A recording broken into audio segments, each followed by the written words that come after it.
विधान परिषदेचे आमदार अमोल मिटकरी आपल्या बरोबर आहेत। अमोल मिटकरी जी आज सभागृहाचा शेवटचा दिवस आहे, अद्याप विरोधी पक्ष नेता या संपूर्ण विधानसभेला लाभलेला नाहीये। पत्र दिले विधानसभेमध्ये विरोधी पक्षांनी, परंतु तरी देखील नावाची घोषणा होत नाहीये। विरोधी पक्ष नेता असल्याशिवाय कामकाजाला महत्त्व येत नाही, शेतकऱ्यांचे प्रश्न मार्गी लागत नसतात। विरोधी पक्ष नेता असल्याशिवाय सत्तेला महत्त्व नसतं, त्यामुळे विरोधी पक्षनेता हा असलाच पाहिजे।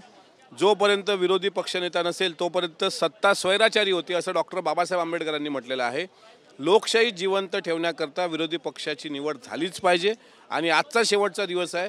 या दिवसाला तरी विरोधी पक्षनेता पटकन आपल्या सरकारने त्यांना अनुमती द्यायला पाहिजे, जे कोणतं नाव विरोधी पक्षाकडून आलं असेल, कारण विरोधी पक्षनेता नसेल तर सत्ता स्वैराचारी झाल्याशिवाय राहणार नाही। परंतु मग तुमचं सरकार जे आहे ते हुकुमशाहीच्या भूमिकेने या नावाची घोषणा करत नाहीये का? कारण की विरोधी पक्ष म्हणतोय की अशी कोणतीच अट नाहीये की संख्याबळ असावं म्हणून। 1/3 संख्याबळ असलं पाहिजे अशी अट आहे।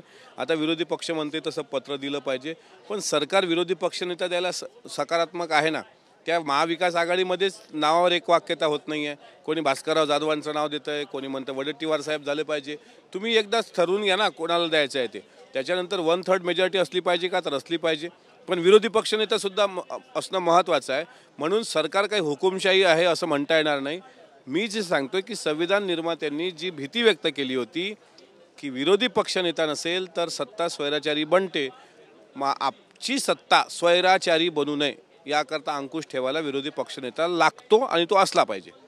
वाघ्या कुत्र्याच्या पुतळ्याचा वाद जो आहे तो आता वाढताना पाहायला मिळतोय। खरं तर वाघ्या कुत्र्याचा पुतळा रायगडावरती जो आहे तो आता तो हटवा अशी मागणी छत्रपती संभाजीराजे यांनी मुख्यमंत्र्यांकडे केली आहे।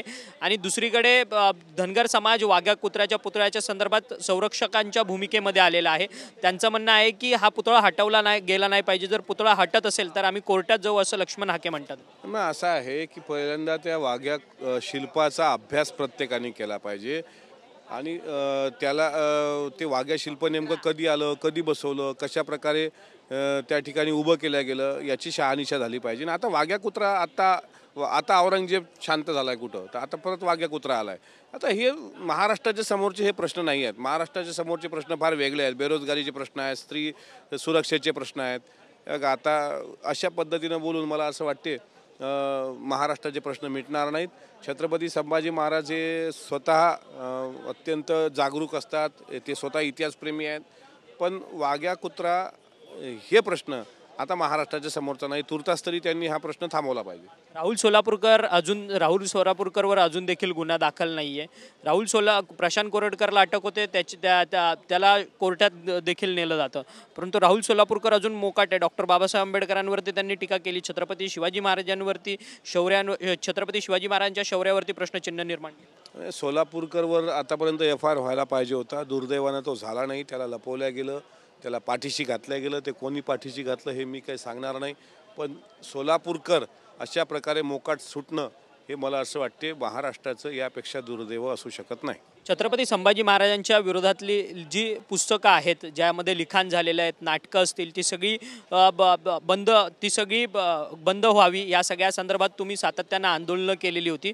आता जे गृहराज्यमंत्री आहेत पंकज भोयर यांनी त्या संदर्भात एक निर्णय सुद्धा घेतलेला आहे। काय नक्की यामधली माहिती? मला त्यासाठी मी खरोखर सरकारचे आभार व्यक्त करतो, धन्यवाद मानतो की त्यांनी अशा प्रकारे एक निर्णय घेतला की संभाजीराजांवरची विकृत नाटकं, विकृत साहित्य हे इतिहासातून हटवल्या, म्हणजे हे त्या ठिकाणाहून YouTube असेल, विकिपीडिया असेल, हे हटवलं जाणार। संभाजीराजांची अस्सल चरित्र साधन समिती गठीत करण्याचा शब्द, विकृत चित्रपट आणि विकृत नाटकं हटवण्याचा शब्द आणि दोन्ही ठिकाणी तैलचित्र लावण्याचा, विधान भवन आणि मंत्रालय हा शब्द माननीय गृहराज्यमंत्री पंकज भोयर यांनी दिल्या, त्याबद्दल मी त्यांचे मनापासून आभार व्यक्त करतो। आणि 350 वर्षानंतर छत्रपती संभाजी महाराजांना प्रामाणिकपणे न्याय देण्याचा प्रयत्न हे सरकार करते, याबद्दल मी सरकारचं अभिनंदन। सौगात मोदी पंतप्रधान मोदी ईदला साजरी करणार आहेत आणि रेशन किट जे आहेत ते मुसलमानांना वाटणार आहेत। एकीकडे राज्यामध्ये त्यांच्याच भाजपच्या पक्षाचे अनेक नेते मुसलमानांच्या विरोधात सातत्यानं वक्तव्य करत असतात, या गोष्टीकडे कसं पाहता? ही त्यांना चपराक आहे का? भारतीय जनता पार्टी असेल किंवा कुठलाही पक्ष असेल, कधीही कोण्या धर्माचा विरोध करणं हे लोकशाहीला धरून नसतं।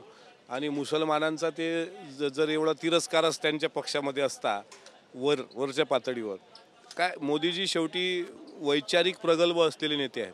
म्हणून शहानवाज हुसेन, मुख्तार अब्बास नक्वी असे मोठे मुस्लिम नेते त्यांच्या पक्षातल्या कोर कमिटीमध्ये आहेत, मुस्लिम नेते. दुर्दैवानं महाराष्ट्रातल्या त्यांच्या पक्षाच्या काही नेत्यांना जर थेट मुस्लिम द्वेषच दिसत असेल तर त्यांना ही सनसनीत चपराक आहे की सौगाते मोदी हे रमजान ईदच्या पार्श्वभूमीवर भारतीय जनता पार्टीचं सर्वोच्च नेतृत्व नरेंद्र मोदीजींनी जो हा देशाच्या सामाजिक सलोख्याचा संदेश दिला, यावरून तरी वादग्रस्त विधानं करणारी काही लोक शीख घेतील, समज घेतील आणि इथून पुढं सारे जहाँ से अच्छा हिंदुस्तान हमारा आणि हम बुलबुल है इसकी गुलसिता हमारा हे ध्यानात ठेवून हिंदू मुस्लिम हे एकच आहे या धोरणाची अंमलबजावणी करतील. धन्यवाद, तुम्ही आमच्याशी बातचीत केली. आमदार अमोल मिटकरी होते. अमोल मिटकरींचं असं म्हणणं आहे की खरं तर मुस्लिम द्वेष जे करणारे भाजपमधले नेते आहेत त्यांच्यासाठी ही एक शिकवण आहे की पंतप्रधान नरेंद्र मोदी सौगाते ईद अशा पद्धतीने एक संपूर्ण देशभरामध्ये मोठा कार्यक्रम करतात आहेत आणि खरंच पंतप्रधान नरेंद्र मोदी हे एक सामाजिक सलोख्याचं एक कार्यक्रम जो आहे तो देश स्तरावरती घेतात. त्यामुळे त्यांचं अभिनंदन आहे असे देखील अमोल मिटकरी यांनी आपल्याशी बोलताना प्रतिक्रिया व्यक्त केली आहे. व्हिडिओ जर्नलिस्ट सिद्धेश नाईकसह अक्षय मंगणी, TV9 मराठी, मुंबई.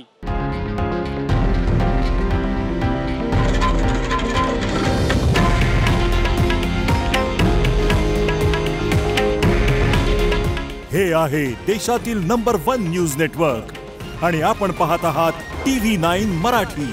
काळजी तुमची, हित महाराष्ट्राचं.